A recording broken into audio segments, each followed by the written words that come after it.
Okay, everybody, welcome back to the art room. It's Mr. Grunman. How's everybody doing? This is a lesson for kindergartners who are staying at home, either ill or something else is going on that they can't be at school.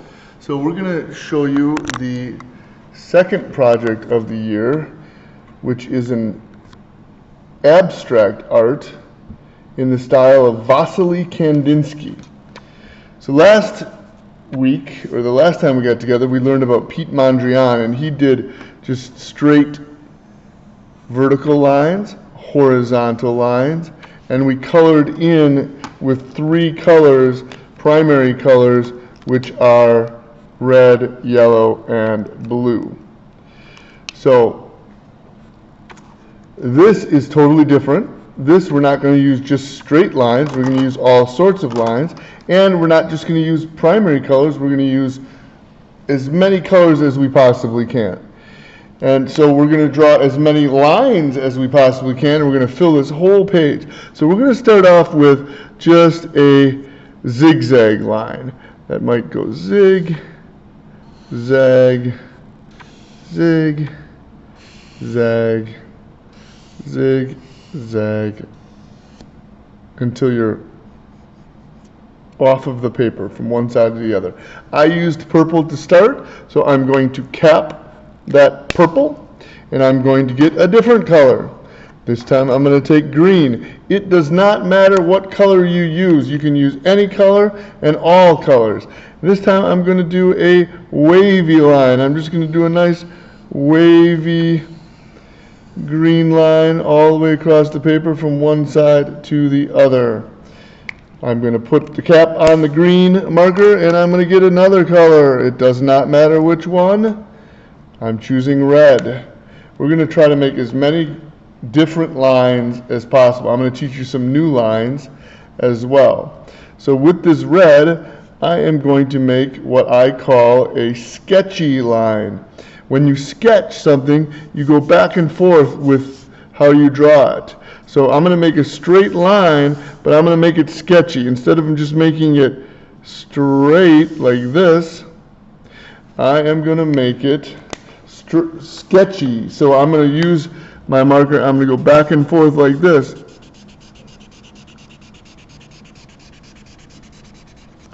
And make a sketchy line. Then I'm going to find another color. Every time I do a mark on here, I'm going to change colors. So hopefully you have a lot of markers. If you use up all your markers and you still have many more lines to make, then you can start repeating the colors. So now I'm going to make a line that I call a castle top. Watch this. We're going to go down, over, down, over, down, over, down, over, down, over, down, over, all the way across the paper. That's sideways castle top, but if you could imagine a castle, at the top of the castle you see lines like this. When you look at the boulders, or not boulders, the blocks that are used to build the castle, those are called turrets. So if your castle tops are like making turrets. Now I'm going to make a scalloped line, which is another line that sometimes you use when you're doing a line that looks like waves on an ocean.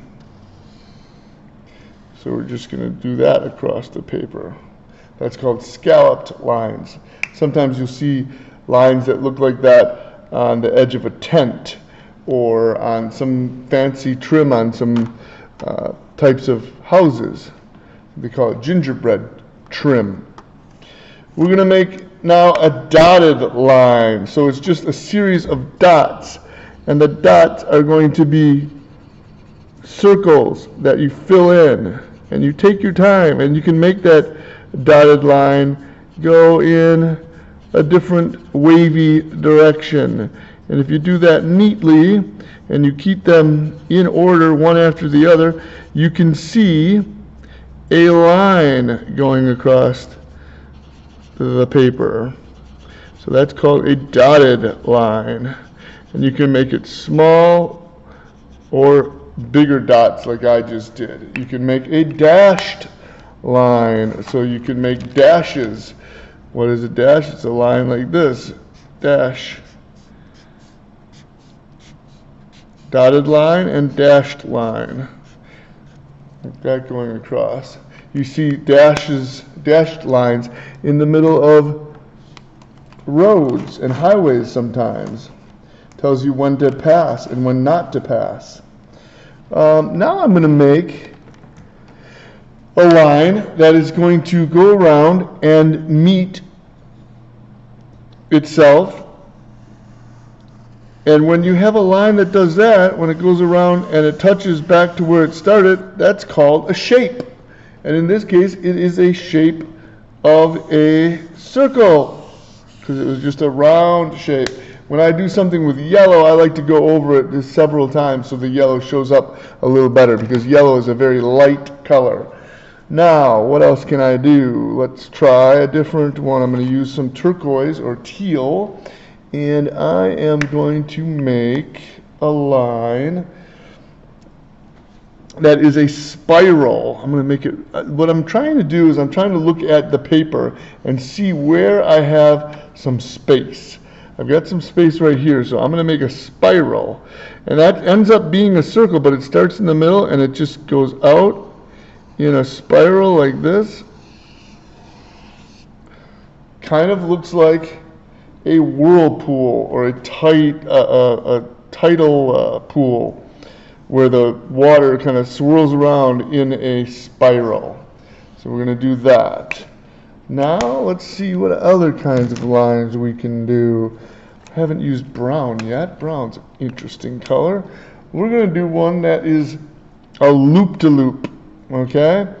So a loop-de-loop goes around like a roller coaster, or like a spring. So we're going to do a loop-to-loop line that goes all the way across like that. We can use black. Black lines really stand out.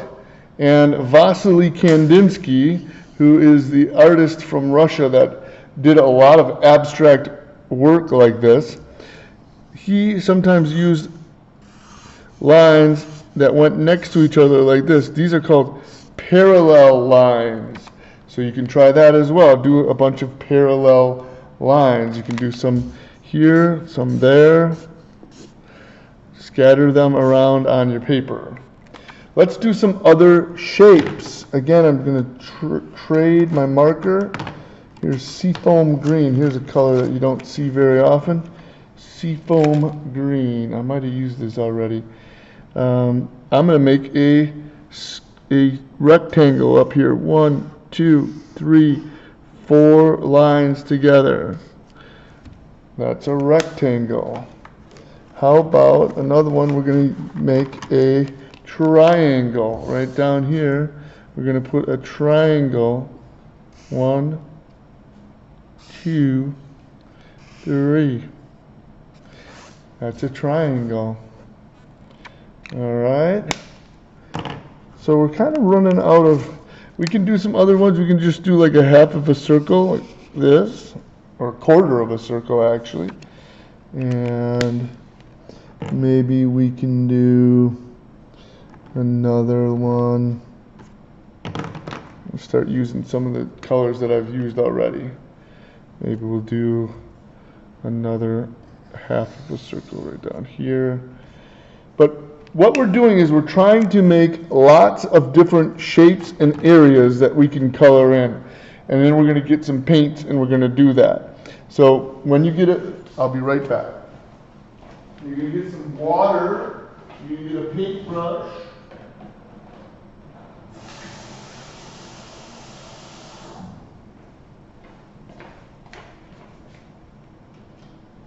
Okay, so you're going to get some water. I put some water in a little water dish. I'm going to get some paints and some Crayola watercolors will work just perfectly. And then you get a paintbrush, and this paintbrush comes to a nice little tip, so it's in pretty good shape. And what you're going to do is you're going to get the paintbrush wet, and you're going to get some paint, and you're going to get it nice and covered and rich. And then you're going to find an area that you can color in. And I think I'm going to color in an area right in here.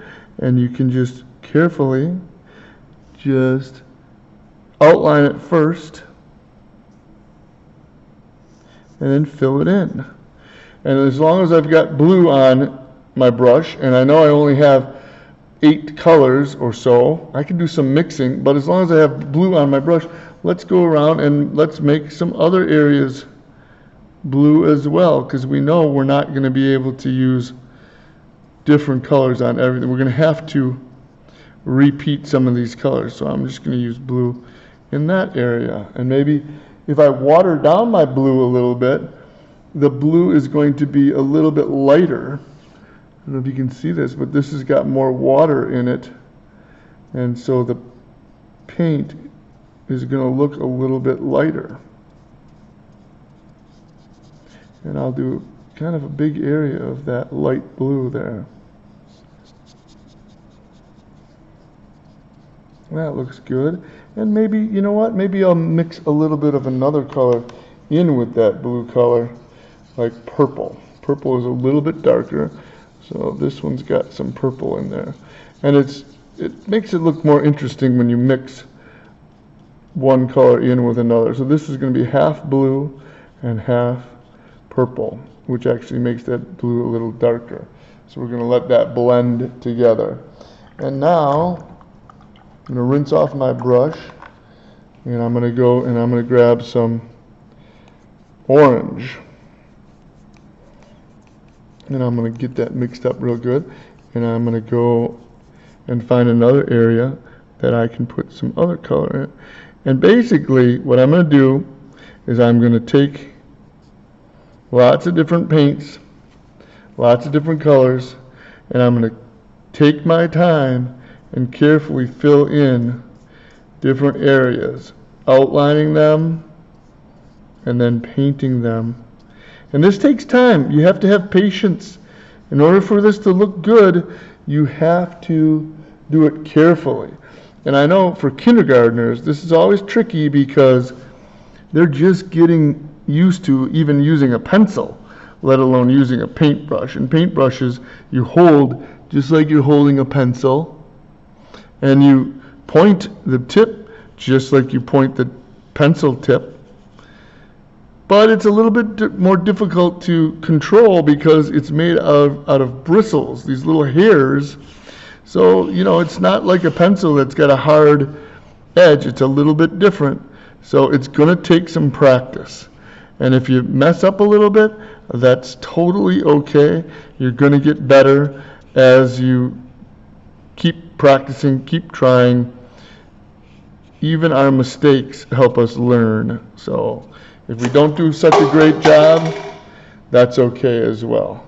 So we're going to use lots of different colors. I'm going to rinse off my orange. I'm going to grab some yellow. We're going to use lots of different colors, lots of different paints.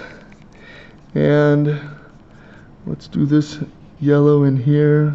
Sometimes it'll mix with the marker that you started with, and it'll create a different color as well. Like this, when you mix the yellow in with the purple, believe it or not, it makes kind of a brown color. Then you can, with yellow, green is a good color to blend in with yellow. It mixes very well together. So maybe you mix a little bit of green in there as well.